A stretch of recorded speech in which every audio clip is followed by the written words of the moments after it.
H federal life insurance सादर करत आहे forgotten gems of Indian cricket. मी द्वारकानाथ संगगिरी.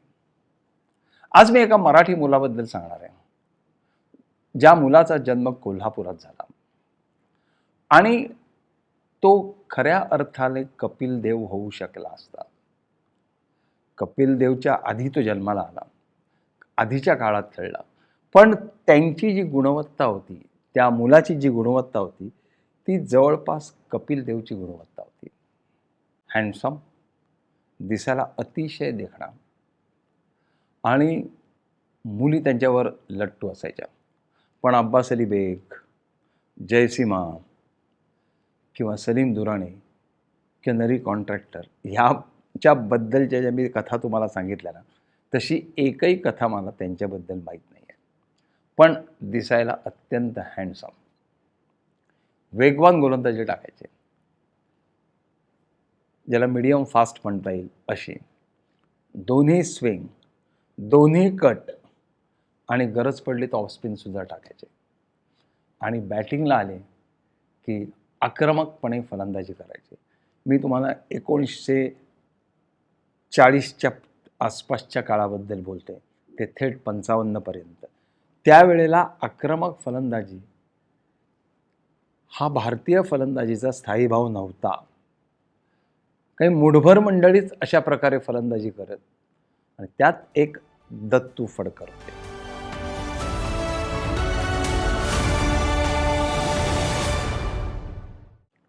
म्हणजे साधारण जे कपिल देवनी केलं ते करू शकले असते.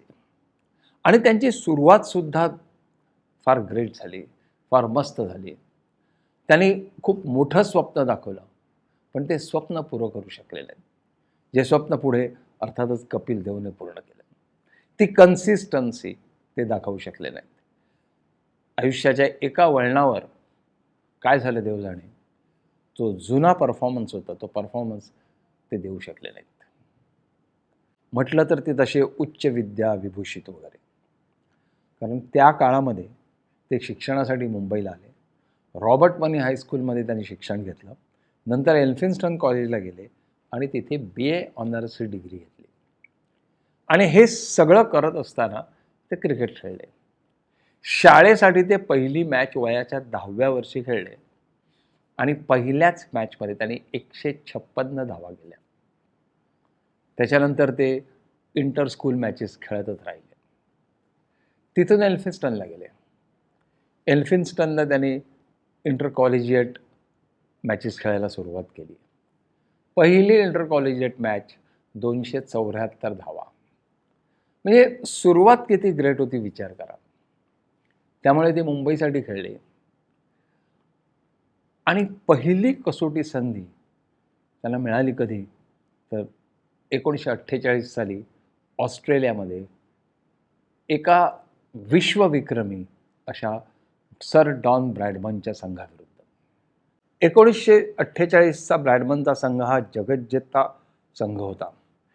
ह्या मालिकेनंतर म्हणजे भारताविरुद्धच्या मालिकेनंतर ब्रॅडमनचा संघ इंग्लंडला गेला आणि इंग्लंडला ते एकही मॅच हरले नाहीत, म्हणजे काउंटीत सुद्धा हरले नाहीत.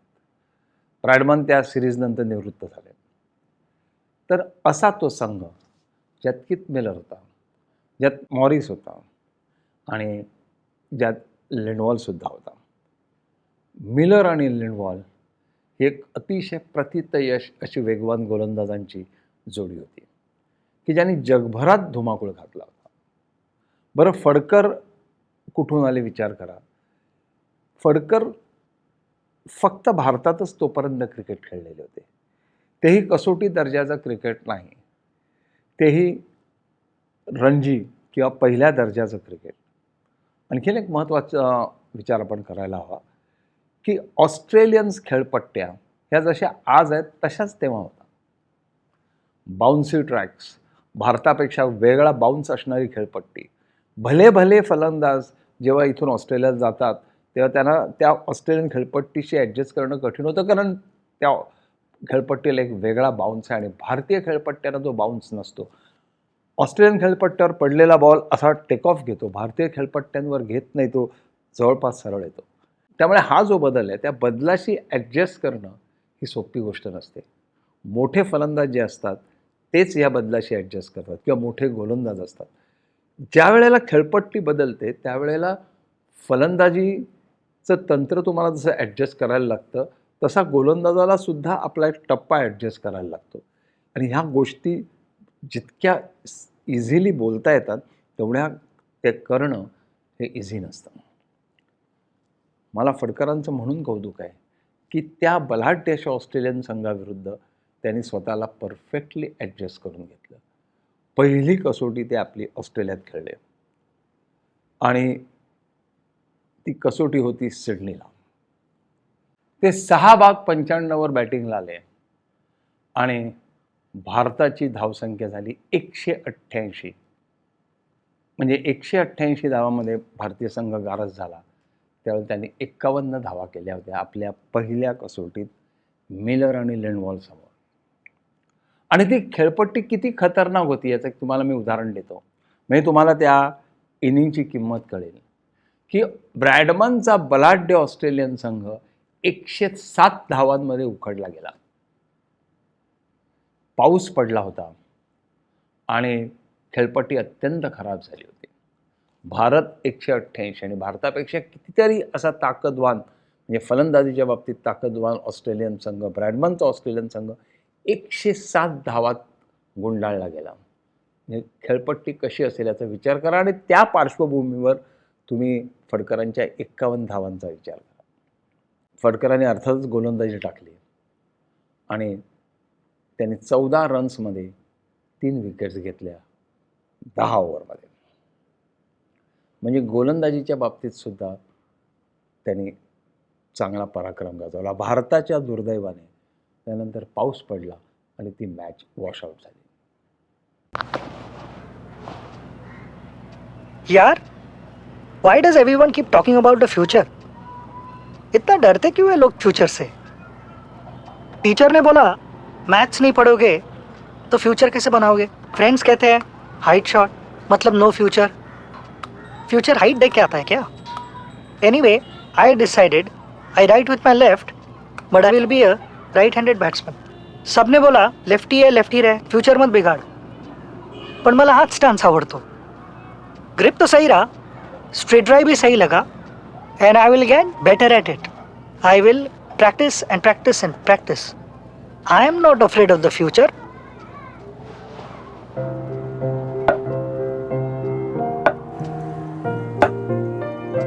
Don't fear the future. Prepare for it. With a range of life insurance plans from AGS Federal Life Insurance. पुढची मॅच होती मेलबर्नला. मेलबर्नला त्यांनी सर डॉन ब्रॅडमनची विकेट घेतली. त्यांना LBW गेलं आणि पुन्हा एक अर्धशतक टाकलं. त्याच्या पुढची मॅच होती ॲडलेडला. तिथे त्यांनी शतक ठोकलं. म्हणजे आपल्या पदार्पणात ऑस्ट्रेलियामध्ये त्यांनी शतक ठोकलं ॲडलेडला, जिथे विजय हजारे याने 2 शतकं ठोकली होती. That is century in each innings. त्यावेळेला त्यांची आणि विजय हजारेंची पार्टनरशिप झाली 188 धावांची. त्यात फडकरांची धावसंख्या होती 123. एक आणखीन गोष्ट विचार करण्यासाठी आहे की पहिली टेस्ट जेव्हा ते खेळले तेव्हा ते 8व्या क्रमांकावर फलंदाजीला गेले होते. पहिल्या टेस्टमध्ये धावा केल्यानंतर त्यांना वरचा क्रमांक मिळायला लागला. म्हणजे ते 5व्या आणि 6व्या क्रमांकावर यायला लागले. 5व्या आणि 6व्या क्रमांकावर येऊन मोठी धावसंख्या करणं ही सोपी गोष्ट नसते. पडझड झाली तरच तुम्हाला संधी मिळते आणि ती संधी मिळाली आणि त्या संधीचा फायदा फडकरांनी उचलला. त्यानंतर पुन्हा आणखीन एक टेस्ट मेलबर्ननं झाली. त्यांनी पुन्हा अर्धशतक ठोकलं. त्या दौऱ्यावर त्यांनी एकूण 314 धावा केल्या आणि त्याचबरोबर त्यांनी 8 विकेट्स घेतले. एक ऑलराऊंडर म्हणून हा परफॉर्मन्स चांगला होता. एक अतिशय सुंदर अशी सुरुवात होती. तिथून ते परतले त्यावेळेला एक मोठा ऑलराऊंडर व्हायचं स्वप्न पाहून. कारण तेव्हाच विनू मंकडसुद्धा स्वतःला जगातला एक उत्कृष्ट ऑलराऊंडर म्हणून एस्टॅब्लिश करत होता. विनू मंकडनी ते स्वप्न पुरं केलं, पण फडकर दुर्दैवाने करू नाही शकले. पण बघा 1948 साली वेस्ट इंडिजची टीम आली आणि पुन्हा अत्यंत सातत्याने त्याने प्रत्येक कसोटीत जवळपास अर्धशतक ठोकलं आणि एका कसोटीत तर त्याने 157 धावा देऊन 7 बळी घेतले. मुंबईला एक कसोटी झाली, ती कसोटी भारतीय संघ जवळपास जिंकला असता आणि फडकरांनी ती 100% जिंकून दिली असती, कारण 30च्या आसपास त्यांच्या धावा झाल्या होत्या आणि 361 धावा जिंकायला पाहिजे होत्या. आणि भारताची अवस्था जेव्हा मॅच ड्रॉ झाली तेव्हा 8 बाद 355 होती आणि दत्तू फडकर 37 धावांवर खेळत होते. ती मॅच का ड्रॉ झाली याचं महत्त्वाचं कारण की वेस्ट इंडियन प्लेयर्सने त्यावेळेला टाईम वेस्टिंगचे टॅक्टिक्स वापरले. त्यावेळेला शेवटच्या तासामध्ये अमुक एक षटकं टाकलीच पाहिजे, मॅन्डेटरी ओव्हर्स वगैरे काही प्रकार नव्हता. घड्याळात 5:05 झाली की मॅच बंद व्हायची आणि त्यामुळे ह्या प्रकारच्या ज्या टॅक्टिक्स असायच्या त्याचा फायदा इतर संघाला व्हायचा. वॉलकॉट हा वेस्ट इंडिजचा विकेटकीपर, तो स्वतः एकदा धावत मागे बॉल आणायला गेला. त्याने किती वेळ घालवला असेल याचा विचार केला. जर टाईम वेस्टिंग झालं नसतं तर भारताने पहिली कसोटी तेव्हाच जिंकली असती, कारण दत्तू फडकरांकडे ती ताकद होती जिंकून द्यायची. नाही जिंकली, मॅच ड्रॉ झाली. पण त्या अख्ख्या सिरीजमध्ये फडकरांचा परफॉर्मन्स उत्कृष्ट होता. मग इंग्लंड आली, पुन्हा त्यांनी जबरदस्त परफॉर्मन्स दिला, पुन्हा त्यांनी शतक ठोकलं आणि जी मॅच भारतीय संघ जिंकला, म्हणजे पहिली कसोटी ते जिंकले, भारतीय क्रिकेटच्या इतिहासातली पहिली कसोटी, त्यात सुद्धा फडकरांचा परफॉर्मन्स मोठा होता. त्याने अर्धशतक ठोकलं होतं. इथपर्यंत सगळं मस्त चाललं होतं. इतकं मस्त की तोपर्यंतच्या त्यांच्या कारकिर्दीचा विचार केला तर असं लक्षात येईल की खरंच एक महान असा अष्टपैलू खेळाडू व्हायची ताकद त्यांच्यात होती. तुम्हाला त्यांचं स्टॅटिस्टिक सांगतो. 43.10च्या सरासरीने 730 धावा केल्या होत्या आणि 31च्या सरासरीने 29 विकेट्स घेतल्या होत्या. वर्ल्ड क्लास ऑलराऊंडर व्हायची क्षमता त्यांनी तिथे दाखवलेली होती. म्हणजे ते वर्ल्ड क्लास ऑलराऊंडर होणार असं वाटत होतं. 1952च्या दौऱ्यावर ते स्वप्नभंग झालं. हा असा दौरा होता की ज्या दौऱ्यावर फक्त 2च माणसं चमकली, फार फार तर 3 असं मी म्हणेन. एक विजय हजारे, ज्यांनी सातत्याने धावा केल्या, जे कर्णधार होते.